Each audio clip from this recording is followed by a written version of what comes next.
Thank you, Mr. Speaker. My question is to the Minister for Children. Does she stand by cuts to community provider contracts? If so, why? The Honourable Karen Chhour. Thank you, Mr. Speaker. For one last time this year, there has not been a cut to the overall amount of Oranga Tamariki is spending on contracted providers. There are contracts that will expire and not be renewed, some that Oranga Tamariki has decided to reduce, and others that will be increased. Oranga Tamariki spent more than $500 million with providers last year, and I'm advised they're on track to do so again this year. However, unlike in the past, Oranga Tamariki is no longer accepting underutilisation and under-delivery and is making sure it's actually getting what it is paying for. This is what taxpayers expect and deserve when the government is spending their hard-earned money, and actually it's what most vulnerable children and young people deserve too. Well done. Supplementary.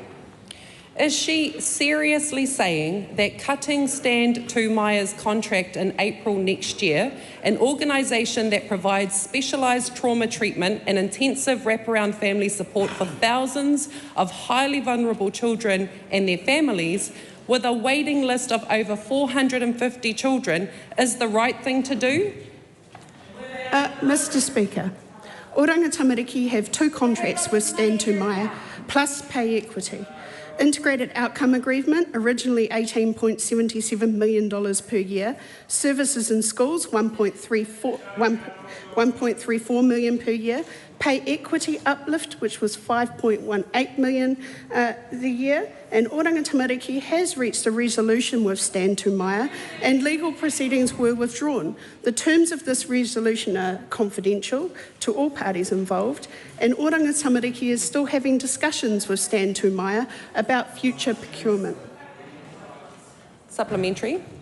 Why didn't she go back to the Minister of Finance to ask for extra money when Stand Tumaya has been told the reason their contract for last resort services to thousands of children has been cut is that there is no more funding left this year?